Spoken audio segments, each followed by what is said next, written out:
Okay, Your Excellencies, ladies and gentlemen, and dear students, welcome to our final panel of DASICON, which is Renewal, Rebuilding Global Governance. I'm Rosey, Holland, and I'll be your moderator. And we will be discussing how the information from the last three panels about the unraveling, the transformation, and the breakdown of the rules-based order leads us to look for some solutions. And I hope it'll be a more positive panel to end on, and thank you very much for sticking with us.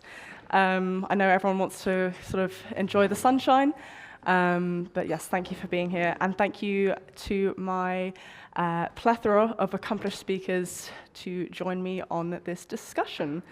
So please allow me to introduce them to you all. Starting at the very end, we have Dr. Hannes Swoboda.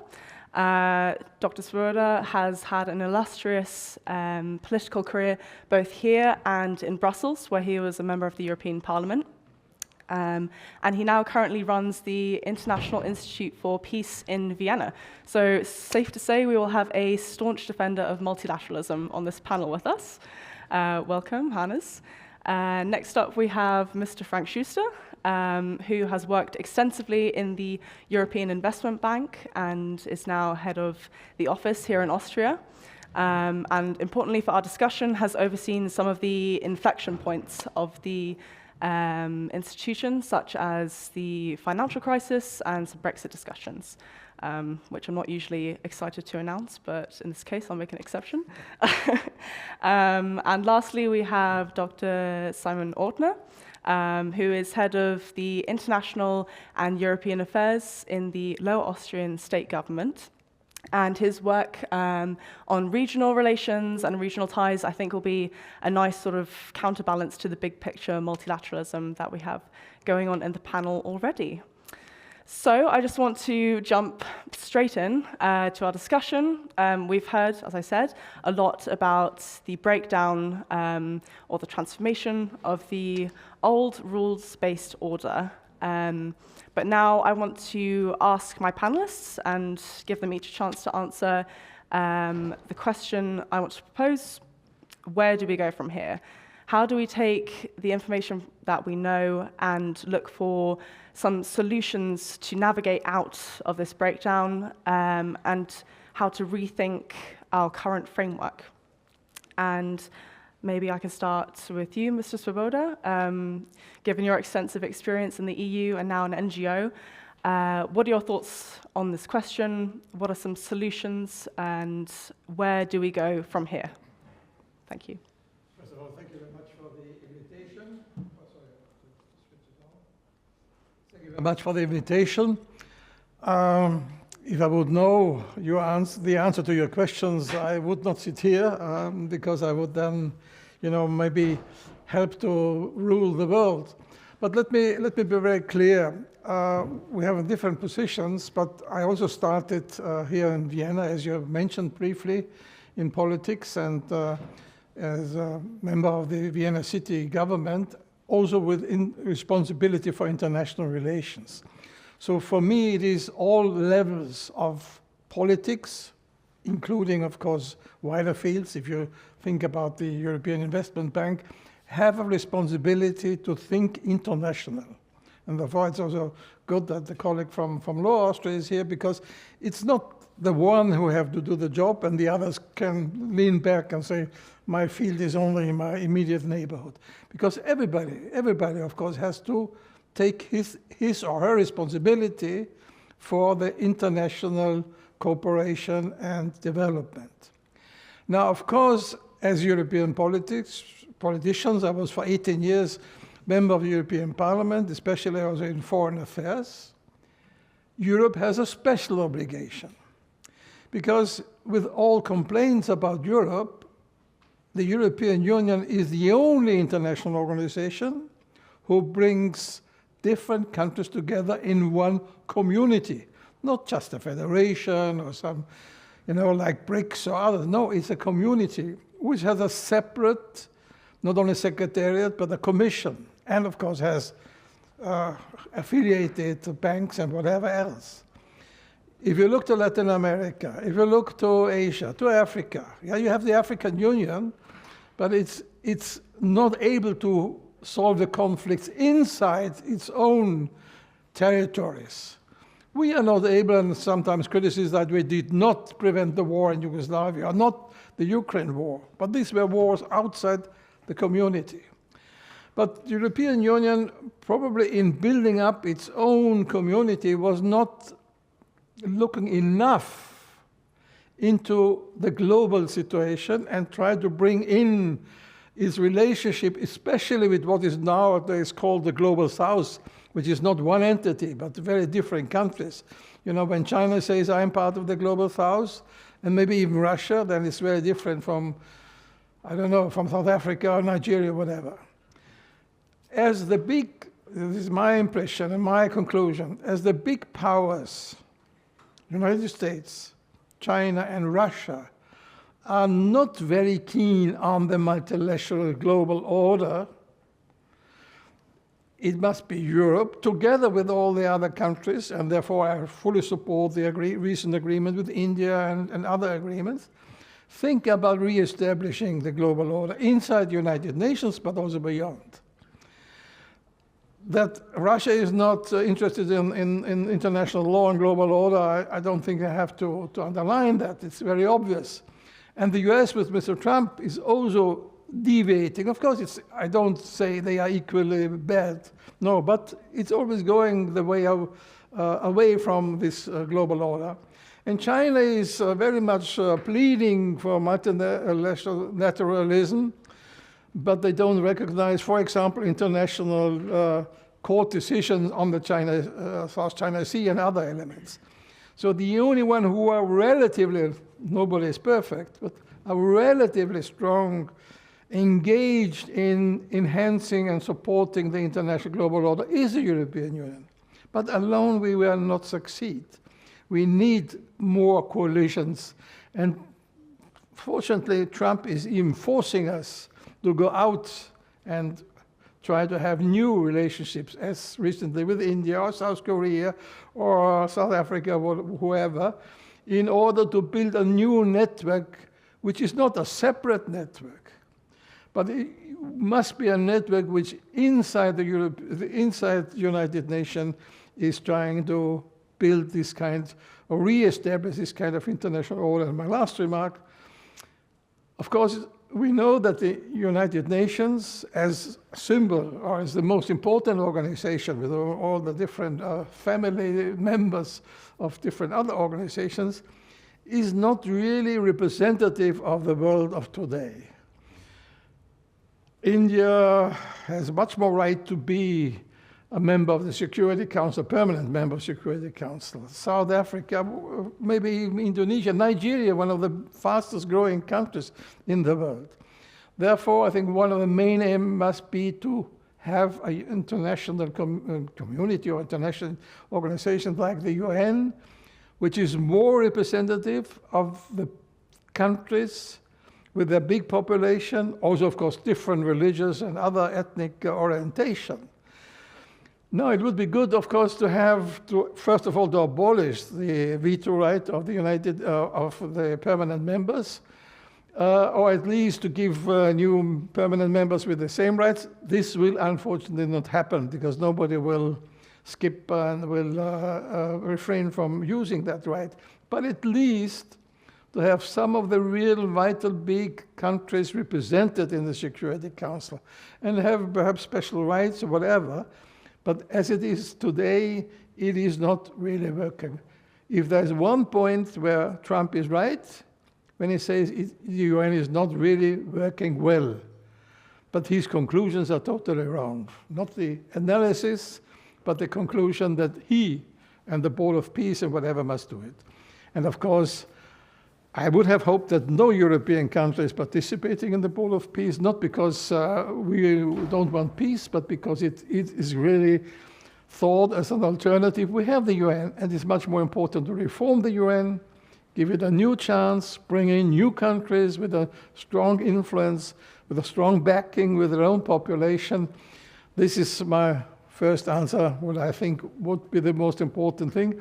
And here I see a special obligation for the European Union to be more active in that sense, as also my former colleague in the European Parliament, President of Finland, has again and again reiterated we have to have a new relationship with the Global South. Thank you very much, Dr. Swoboda. I completely agree, and I think you're probably a fan of what Mark Carney was stating at the World Economic Forum then about middle powers sort of building up, rising together, working together. Thank you. Insightful answer. Now if I can move on to Mr. Schuster. You've overseen some crisis moments in your institution. What do you see as solutions to our current dilemma, and where do we go from here? Thanks a lot, and allow me to start by agreeing to Mr. Swoboda that indeed we are all in this together. It is not politics has to solve it, society has to solve it, or economy has to solve it. No, it's a holistic challenge that we have to master here. If I remember correctly, I think it was the first chief of staff of Barack Obama who was saying, "Never let a good crisis go to waste." And when I look at the different crisis situations we had over the last 20 years, I think, and you will hear quite a number of optimistic messages from me, we are not bad in managing crisis. On that, I think we are pretty good. When I see the crisis over the last 20 years, be it Corona, even our approach now to Ukraine, other situations, the Brexit, which was a crisis moment for the European Union, the financial crisis moment for the European Union, we were good. I think, of course, you can always do things better, but there's a moment when institutions, politicians, economy, society show they can activate resources, analytical resources, but also resources to overcome these moments, and then go for something better. And also where we are now, I'm optimistic that Europe will come stronger out of this as before. It's really a deep conviction, but it requires a few things. First, it requires a bit of honesty on what went wrong in the past. So I was just saying we are good when it is about crisis. I also believe we are not that good when it is about moments of stability, where you do not have to manage a crisis, where you have to manage peace and prosperity and maybe prepare for risks. There we have our weaknesses, something we have to overcome. So what else went wrong? In a very honest analysis, we had a rather cheap business model in Europe. What does it mean? It was cheap energy from the East, cheap products from the Far East, and security from the West. And on these three elements, we have built our prosperity, our economic growth and wealth. And all three elements are breaking apart at the same time, which is the big challenge in the situation. So when you go from that analysis, you have to tackle things either one by one or together in parallel. That is a more philosophical question, but they need to be addressed, and you have to draw the conclusions out of it. And I see also, I would not even say science, I think we are already in the process of learning these lessons, sometimes in a hard way, and drawing the right conclusions. So you have seen on the economic side the analysis from Letta and Draghi on the investment needs to preserve European competitiveness in the world, which basically says we don't have a capital issue, we don't have an issue of innovation, we have a problem of keeping the innovations, the products here in Europe, and to use it for our economies. On the security side, also many things are happening these days. For Europe, there is a question of how to keep the family together. When I make 2 steps back, I'm strongly convinced that it would be both naive and also a very dangerous illusion to believe that one single country in Europe, be it the largest, be it the smallest, could be stronger without the Union. I think it would be an illusion that would lead to tremendous risks. I think that is something, it's very lively inside the European Union. And of course, we we are living in a system that we have to defend. I still believe it's the best that you can find, and that is the system of democracies. Well, what do we have in a democracy? We have the necessity to discuss and to see what are the best solutions for the problems we are facing. We're discussing earlier in the panel populism. Well, populism is a danger to the mechanics of democracy. It's not so much a danger in an autocracy, in a theocracy, in a dictatorship. They can afford populism at the end. But in a democracy, democracy is at the end a very facts-based, a very factual setup. So you need a certain seriousness in it to come to this competition about best ideas. And that is why democracies are also so vulnerable when it comes to populism, because populisms neglect this basic element that you need in the mechanics. But going back from philosophy to politics, no, I strongly believe that we will come out of this stronger than it is now if we are addressing it the right way. I wish I could share your optimism, but I also appreciate it for this panel. Thank you very much. It was very insightful, and we'll circle back to some points there. And finally, Dr. Ortner, what is your response to our question? What solutions can you see for our current dilemma in a systemic transition or transformation of the old rules-based order from your regional level, perhaps? First of all, I would like to thank you for your kind introduction. I truly feel honored to be part of this discussion. And I would like to congratulate you on choosing this very important and timely issue.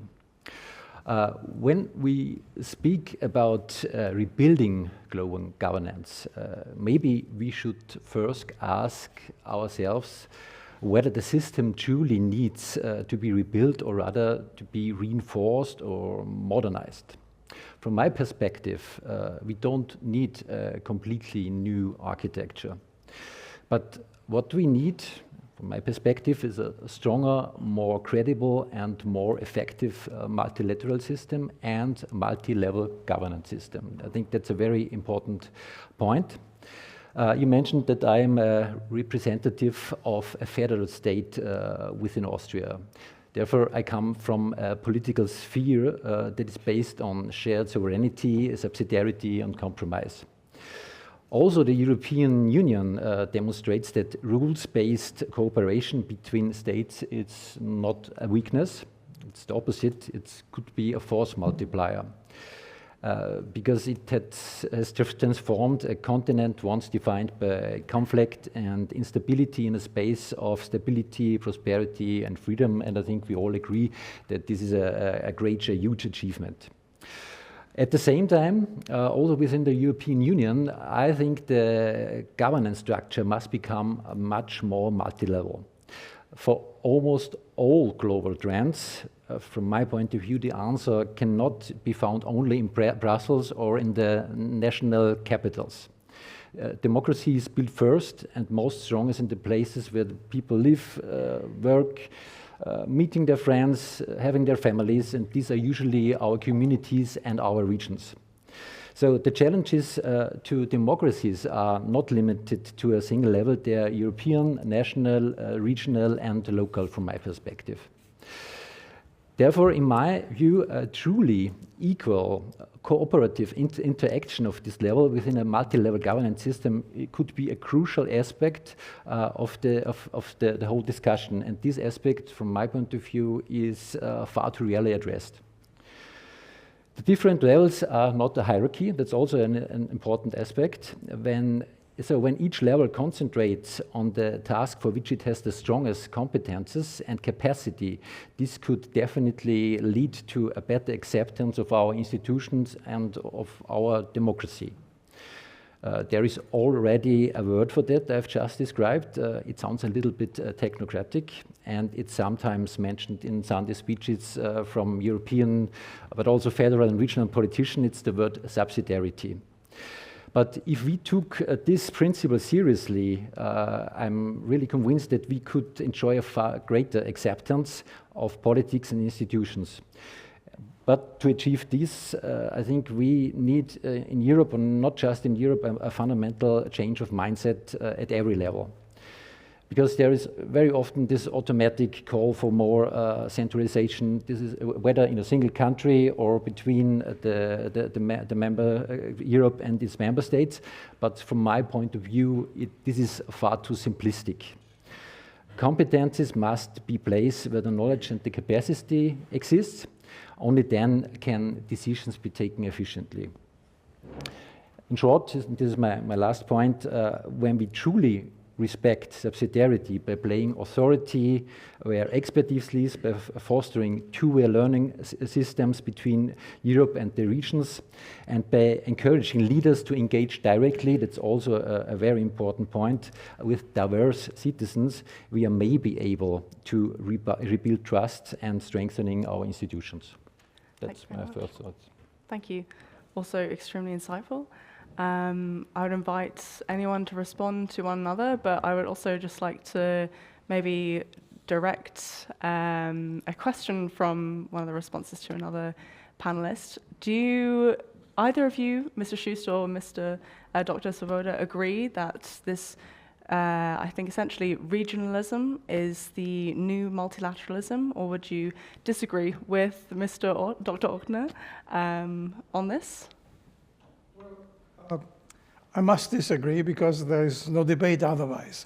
No, I mean, you could. I understand fully the argument and I share it, but the devil is in the detail. Let's take Mercosur agreement.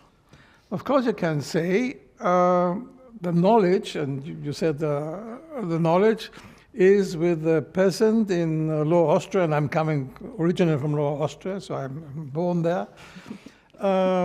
They know. But if they know that it may be a problem for them, can they decide about Mercosur? Yes or no? So I think at the end of the day, of course, there must be an authority who has decide, even if it's wrong. And I must say, unfortunately, according to my opinion, the European Parliament did the wrong decision. They didn't reject it, but they brought it to the court. So the real issue is, of course, how the debate between the different levels is taking place. Because normally you can always say the citizen is the most knowledgeable because he knows the effects on him as a worker, as a peasant, as a farmer, or as a consumer. But at the end of the day, there must be also some leadership. And therefore, there's in Austria the debate also about the question of prolonging this military service. In my own practice, when I started in local politics, I was very much complained by my colleagues, why do you always discuss with the people? And I said, yes, if we have an investment, and I was responsible for urban planning, people have to have a say. But at the end, it was me, or of course the council, the city council, who had to decide. And the same is true also there. So I think, don't want to go into long, I agree in the principle, but it's in concrete, we need citizens' involvement and leadership. And if there's no leadership who says, I have to take a decision, and you can blame me, but I have to take a decision, it will not work. And that is true for all levels. Also, I think the Landeshauptmann also has, sometimes will say something, if the coalition allows it, and not always ask the people, because otherwise you cannot govern. So that's... Fair enough. Okay, fair enough.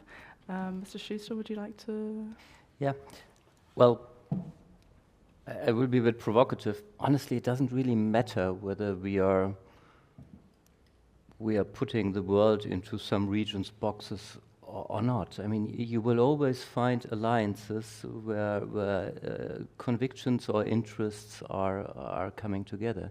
The ambition must be to have it on a scale that is as big as possible. If possible, at the United Nations, yes. But if not, you will always find it in regions or whatever agreements. I always hope for the highest level of approach, while indeed, when it comes to implementation, I'm also a big defender of subsidiarity, because I think it helps involving the citizens and the population. You know, at the European Investment Bank, we are providing 100 billion of euros of financing every year in 900 to 1,000 projects. This can be infrastructure projects. Here in Austria, we are financed every fourth windmill that you can see in the country, and other things. And on each and every project, our so-called board of directors, which is the body of the 27 member states and the European Commission, have to agree. We do not know unanimity. We know majority decisions, and it works.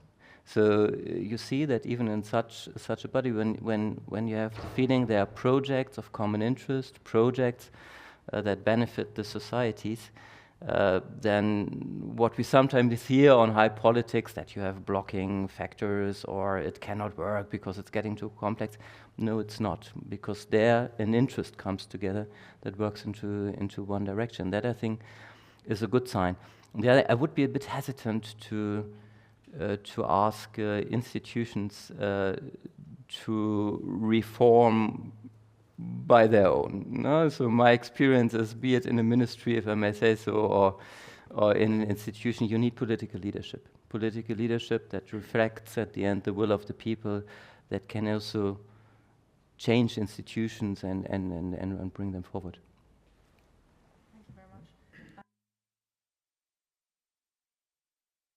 Of the willing, do you think it's enough? Do you agree with, with what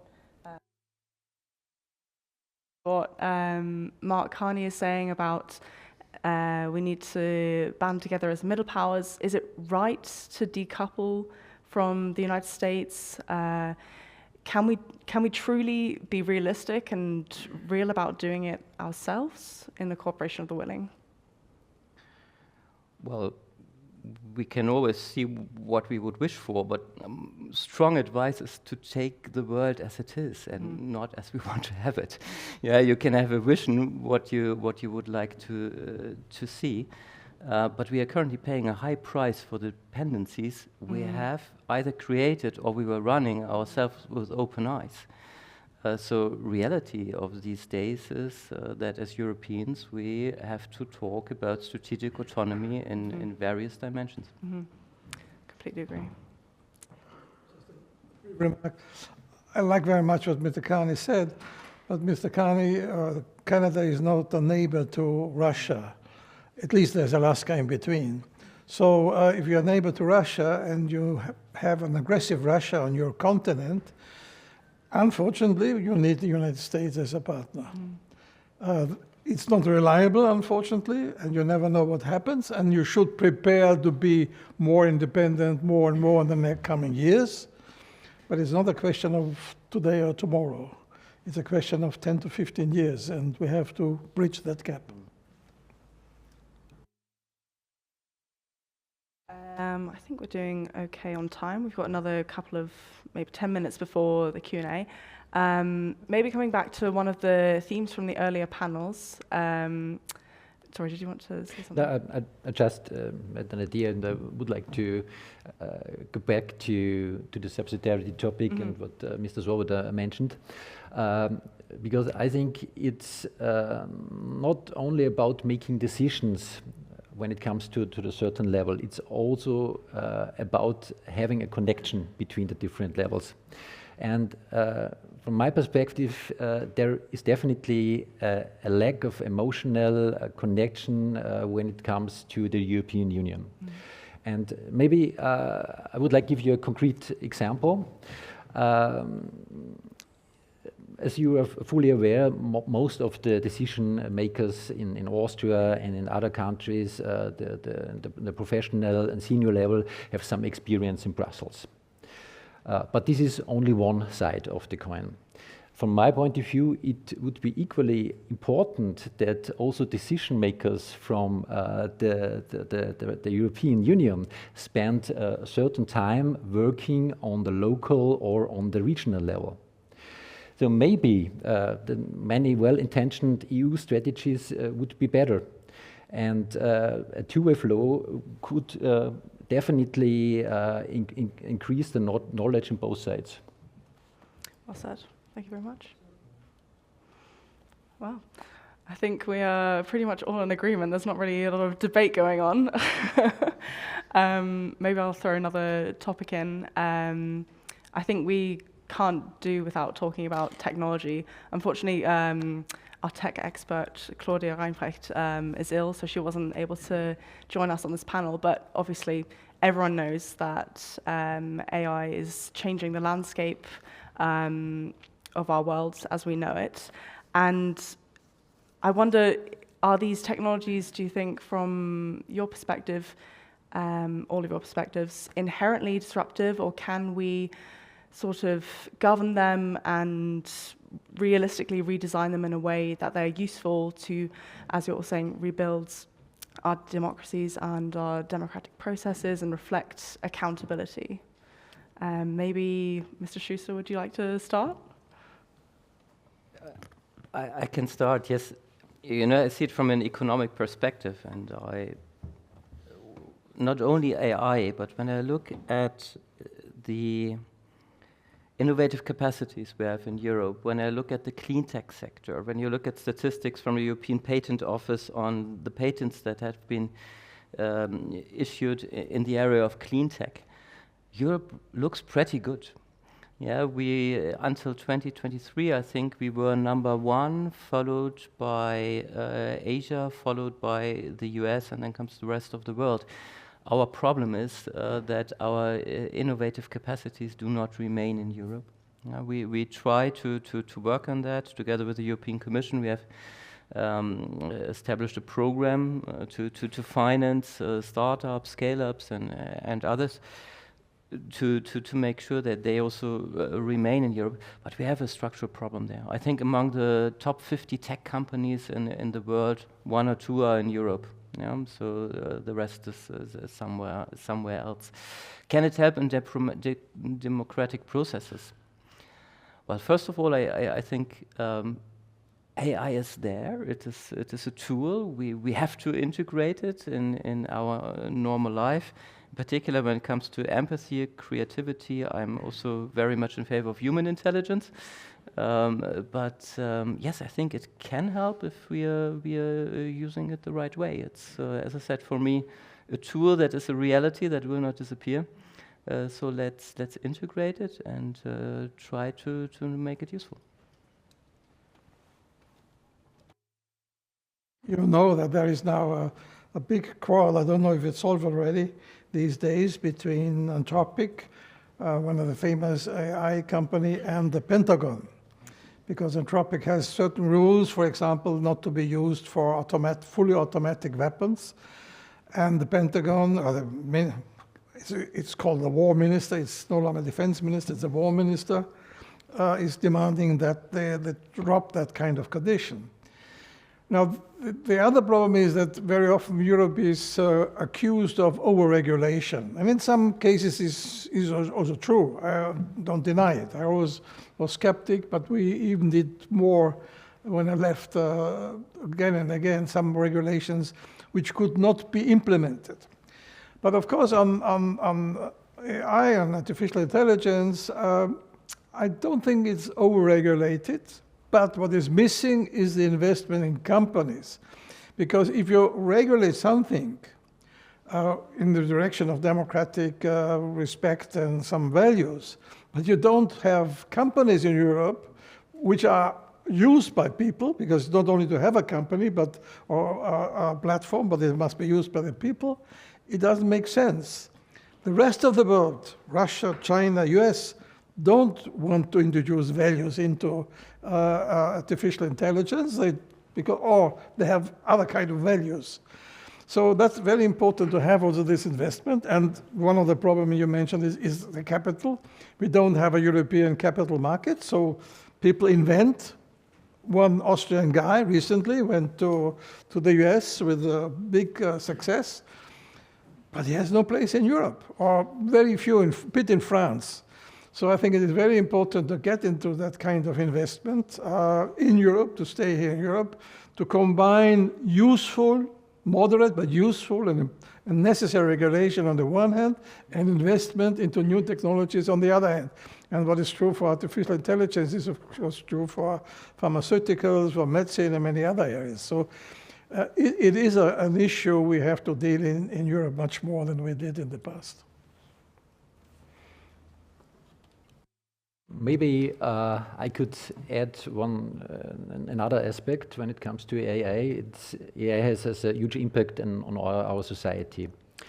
And therefore, I think there is one very important thing everyone can do. And I would like to motivate all of you, you're the younger generation, and I also have an 8 years old daughter, to step out of your own bubble, to step out of the digital world sometimes, to talk with people with different opinions, engage with people with different values, and try to communicate also in the non-digital world. I think that is very important to communicate outside of the social media and digital world. Maybe that could be a huge improvement for our society.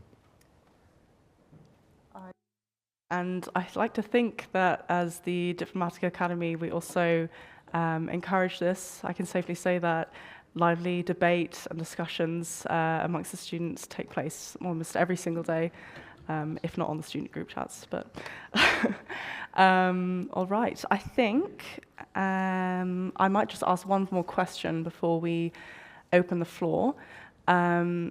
And someone on an earlier panel said that to be realistic going forwards for the future, diplomacy should move away from moral politics and look more at being a strategic coalition builder backed by a lot of hard power. And I was wondering if you were all to give diplomacy a label encapsulating what it should look like in the future or for the future, what would it be? Do you agree? Should we move away from moral politics and values? Or do you disagree? And maybe Dr. Swoboda, I'll start with you. General rules have something on their side and something is still lacking. First of all, moral politics and values inside European community have to be accepted and have to be the basis of our community. We cannot say that if Hungary or Poland or Austria or whoever would violate it, oh, okay, that's it. So inside European Union, it's built on certain values, on certain principles. We have to stick to it. In relationship to other countries, of course, we have to, let's say, to be flexible. That does not mean immoral. But we will not change Xi Jinping's policies by just making resolutions, including in the European Parliament. No, he will not change. Should we refrain from mentioning it? Yes, we can mention and should mention it. But our policies must be on politics, on economics, in order to get what we need also for our European economic development. For example, rare earth. We cannot say we don't trade with China on rare earths because we don't have enough. But so we cannot develop our technologies because we don't take these from China or other countries which are not very democratic, from so-called democratic Congo or whatever. There are limits. For example, to take Iran again, to mention Iran, maybe it was a mistake, including also from European side, that we concentrated on the nuclear issue, which is an important issue, especially here in Vienna, where we had the agreement, but did not really, and it was several times in Iran, on the question of human rights, did not really do enough pressure on Iran concerning human rights and especially rights of women, what we see now.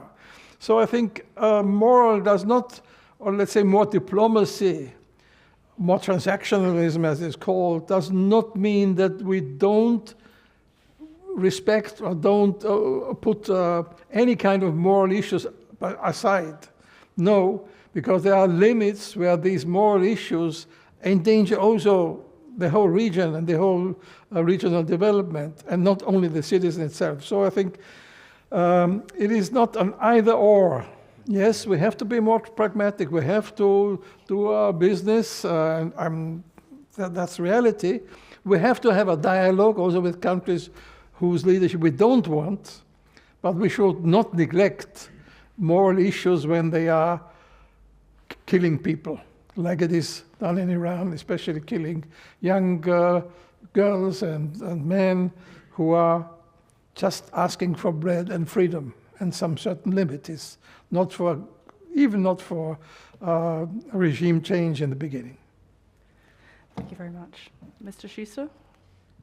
Yeah, I agree again, and would also disagree with the original statement. I think, making the contradiction between a values-based approach and simply formal alliances, it also compares two levels that are not really the same. I think at the end we have to do both. We have to know why we are doing it and where we want to go, and then how we are doing it is a different question. Of course, it becomes problematic when you are entering these dilemmas that you were just saying. Also, we see it on Ukraine, and I had the pleasure this morning of participating to the EU-Ukraine coordinators meeting organized here in Vienna. By the way, very nice success for Austrian diplomacy to have that group here together. And yes, there is of course always the question: could one do more? Do more to end this war? Do more to support? Where are the moral barriers and where are the challenges? But I would never make that a contradiction. I think for young diplomats, future leaders, I think there are two things that are important and makes also this area you are working in so unique. First thing is you are able, and not many people are maybe able to do that to that extent, to connect the dots. You don't need to be a specialist in everything, but you can connect the dots in various areas and see the big picture, the holistic picture. And the second thing, I think, which makes diplomats quite successful is the empathy. The empathy when it comes to the counterpart, to read the counterpart, to understand the counterpart. And understanding, I mean not only analyzing, but also seeing what drives them, what drives the counterpart. And then bringing this together to your approach, how you are defending and fulfill their mission. I think that is also something where I see the future. Very optimistic. Thank you so much. Dr. Ortner, would you like to finish us off? Yeah, I think almost everything is already said. Sure, it is important to find the right balance between being naive, lecturing others, being a hypocrite, and so on. On the other side, we have to stick to some principles. That's very, very clear. And from my perspective, there is a huge difference when it comes to values within the European Union, for example. I think here we need to be very clear.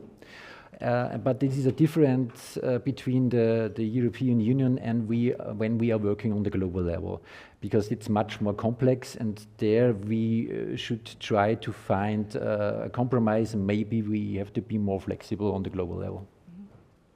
Perfect. Thank you all so much for your answers. I'll now open the floor to audience questions. Oh my gosh, okay, we've already got loads. I'll start maybe just in the front row here. Just here, sorry. Thank you all so much. This was a very insightful panel. So recently, India and the EU had a very historical trade deal, and this is particularly interesting because India has typically been a very protectionist nation. But given the uncertain, if not failing, trade relations the US is harvesting with other countries, is there a potential for the European Union to kind of step in and establish certain economic policies, such as trade deals with countries in the world as a form of soft power influences? Yes, thank you. Thank you very much. And another one, maybe just in the back there. Thank you. Fantastic panel. Building off something, Dr. Ortner, you just said about the differences in dealing with countries inside and outside the EU, are there lessons or parallels you can take from working at the federal state level with other states, or maybe at the national level for the rest of you with other countries, that you can then extrapolate up to dealing with farther flung parts of the globe? Perfect. Okay, I think we'll answer those first two. Frank, would you like to take the India and EU trade deal one about establishing economic relations outside of US partnerships? Yes. Does it work? Yeah, it works. Yes, thank you for the question. I mean, sometimes it takes a bit long when you look at Mercosur, but of course, I mean, here Europe is building on its strength. Yeah, when you see the potential in the trade, and it's very clear that India is becoming more and more influential. Of course, Europe looks for more global partners. Let's put it that way. Huh? Yes, to southern Latin America, but also to India. If I may make one other remark, where you see very concretely what it means to integrate and to bring other countries together closer to the union is what you now see with Ukraine happening. You know, what we are doing with very concrete projects, we are preparing the accession of Ukraine to the Union by already now connecting the infrastructure and the networks to the Western neighbors. Yeah, we are, for example, talking very concretely 1,400 kilometers of rail systems, old Soviet system, wrong gorge, no electricity, but at least there is something, and that needs to be connected, because for the future of the Ukraine it will be important that these things are integrated.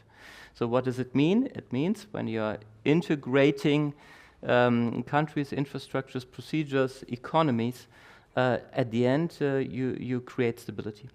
Yeah, and this is also what Ukraine and Europe will need after ceasefire, peace, whatever ever comes. If the country is left isolated, then I have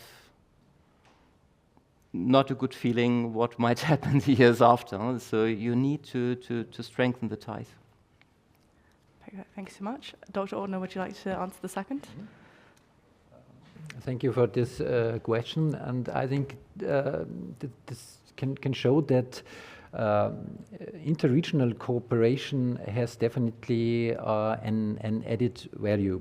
For example, we have established a network of the Danube regions, and within this network, it is for us, it's very easy to establish diplomatic ties on the regional level. For example, the current chair of this network is the Oblast of Odessa. And for us, it is very easy to communicate with them, to create networks, to get in contact with these people from this region. And it's a very easy way to establish new relations. And we have another measure for this. We have this European Forum Wachau. It was also established in the 90s. And the main goal of this forum is also to bring together the regions, the local level with the really high level European politicians, and to create new connections within the multi-level governance system. And therefore, working together, making cross-border cooperations on the regional level is very, very important. Thank you very much. Great answers, both of you. And maybe we'll take a couple more questions. One here, perhaps. Sorry, slightly awkward. Thank you. Thank you. My name is Fabian. Thank you very much for this insightful panel. I just wanted to pick up on the point of subsidiarity, what you have elaborated on, Dr. Ortner, but I want to make clear this question is to all of you because I think from different perspectives you all have very interesting insights. So as the topic of this panel is rebuilding global governance. This might sound a little utopian or rather delusional at times of crisis, but let's think now that we have a wonderful crisis where everything is getting torn down and we can build something new.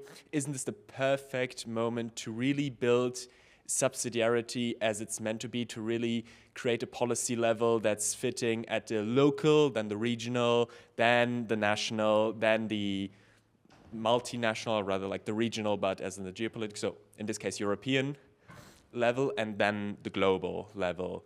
Isn't that maybe the perfect opportunity now? And what would be interesting, so in terms of local policy, as you're in the Lower Austrian administration, or political economy, from you, Mr. Schuster, as head of the European Investment Bank, and Dr. Swoboda, of course, from the perspective of keeping peace, which essentially is what security is all about. Thank you. Thank you very much. And maybe one more over here. Yes. Yes. Okay. I think it is working now. Yeah. Hello, I'm Inês. I'm from Portugal. I would like to talk more about the regionalism and the local communities, because I come from a country that is geographically far away from the central of decisions in European Union, and sometimes we have difficulties with the term of European citizenship and how to cultivate it. So I will be very interested to hear your ideas about involving local communities more, maybe the countries that are a little far away from the center of the European Union, as I believe this will be this major solution to all of the problems that we are having, the lack of innovation and the lack of spirit in the European Union in general. Thank you. Thank you very much. Maybe one more I think we can squeeze in. Anyone? No? Okay, never mind. Ignore me. Okay, so I think, actually, Dr. Swoboda, could you answer the subsidiarity question for us, to give you a chance? First of all, just a brief remark to India, because we discussed this value-oriented foreign policy. With India, we had long negotiations, and of course, it was Mr. Trump who helped to bring about the agreement now. But the trade volume is very small between India and European Union still.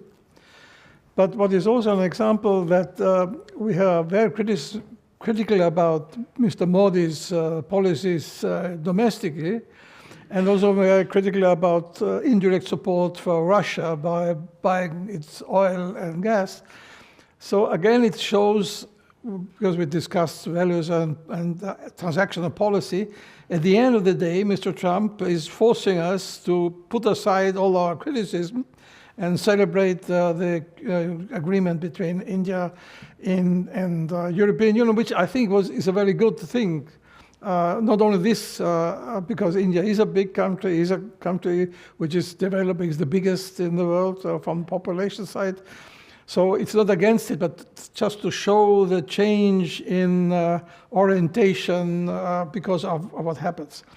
Now, on the question of subsidiarity and also what the colleague from Portugal said, well, at least you had for a very long time Commission President. And as far as I know, the President of the Council, Mr. Costa, my former colleague in the European Parliament, is also from Portugal. It shows the dilemma. And I fully agree with what Simon Ortner said. As I came not from the national politics, but from regional politics directly into the European Parliament, it should also be the other way around. One of my colleagues was later Minister for Justice. So this kind of change is not functioning enough. Because again, I always said when I was leader of the socialist group, Socialists and Democrats in European Parliament, I always said, Europe is not Brussels. Europe is in all the different places, and you have to go out there. It's not easy because decisions are taken in Brussels, and you have to go out. But this is not enough done. And I think this kind of change is here. And still the old mantra is, What we do positively decide in Brussels is sold at home as our success, and what is negative, we say that's Brussels, not us. We are innocent. So it's more the national politicians who have to change their attitude and their, muddling through and smuggling through in that sense. To your question, sorry, no, it doesn't work. Because as I said also in the Mercosur example, who is responsible? We're all responsible. For Mercosur, I was very much for Mercosur, but I know we have relatives in the Waldviertel, so in the northern part, and people, what does it mean for beef import and so on? Then the national level or even the regional level have to help those who suffer from something which has to be decided. And inside even the People's Party, you have the different opinions. Of course you have. Because if you are from the industry side, you say, it's good. If you are representing the peasants, the farmers, you say it's not so good. So, and there is not clear division between the different levels. Therefore, I fully agree with what Mr. Ortner first said. You have this kind of interchange where people are for some years working on the one level and then go to the other level, and otherwise, not all of them, but many of them, or more than nowadays. Because this is the only way. We have very few mayors in the European Parliament had at that time. I think it didn't change. We had some prime ministers, good working prime ministers, not that they were just because they didn't have any job more. We had excellent, from different political groups. So this kind of development and other way around, of course, like as I said, my colleague from the EPP side, who is now the Finnish president and was prime minister and minister, we need more these interlinkages.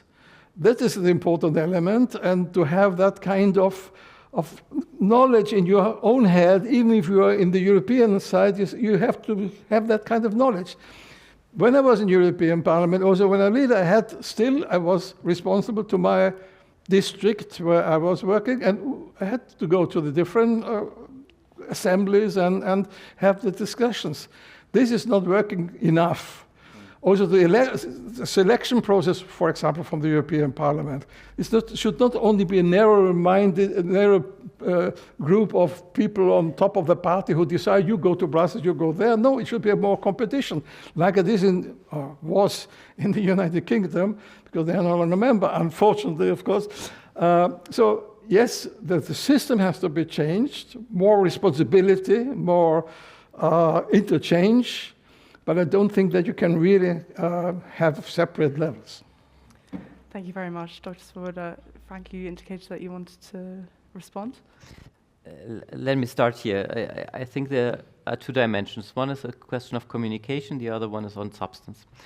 Let me start with the communication, and there I think we are often pretty bad in communicating the European successes. Looking here at Austria. Sometimes there's some criticism from Austria about European Union and the functioning. Austria joined in 1995 the Union. They were becoming member also of EIB, the European Investment Bank. For that, Austria had to pay 580 million euros. So that's capital paid into the bank. Since 1995, Austria got back 36 billion of investments. So no, there is not enough. More to come. But so there you see but it's not really communicated. Yeah, something. Then you need in the communication area, you need multipliers. And I have found one multiplier. I mean, you are in Vienna at the Diplomatic Academy. Maybe one day you go back to Portugal. I don't know, or you're visiting Portugal. And you will talk about your European experience, I hope. So multipliers are needed, and I know there's more to do. And on substance, yeah, and that brings me then back to your question on substance. Of course, there is some homework to do. Of course, Europe has also made mistakes, maybe overburdening economies, overburdening societies to a certain extent. Where I disagree would be the thesis that the house is so broken and cannot be renovated or modernized or enlarged that you have completely tear it down and build it from scratch. On that I would disagree. I think it is still functioning well enough on all levels, communities, municipalities, European level, United Nations levels, that there are possibilities to reform and make it better. Thank you very much. Dr. Ortner, would you like to add any last remarks to these two questions? Yeah, first of all, I would like to mention that I'm really glad that you are so interested in regional policy and local and regional affairs. That's really, really nice. To Fabian, I think what was your name, to your question. Subsidiarity, you are right in theory that this could be a great opportunity for the European Union to promote subsidiarity, but at the moment the opposite is the case, because the European Commission is trying to abolish the cohesion policy, and that's our regional policy field. And I think that's a very bad thing, because the European Commission would like to merge agricultural funds, regional funds and social funds into one national plan and give all the money to the national level. And this means that we have to fight with all the other interest groups for the regional cohesion money, and that's a very difficult situation. And I think it's definitely a bad thing also when it comes to fostering acceptance of the European Commission. The second question from the lady from Portugal. I have a very concrete example for you. We have created a network of 350 so-called EU local councillors. These persons belong to the local council in their respective municipality, and we support them. We give them information about EU policy, about all the good things Europe is doing, how important Europe is, and so on and so on. And their job is to make promotion in their municipality for the European Union. And this is a very, very successful tool. Also, the Commission is interested in owning it, but we are very aware that we can communicate to our municipalities, because I think it's the best way, because we know how to talk to them. Thank you very much. And I think if there are no further remarks from anyone, I will then direct you all to the networking drinks that are taking place next door. Thank you all so much for coming. Thank you to my panelists for such a great, dynamic conversation. And I now release you all into your weekend. Thank you very much, everyone.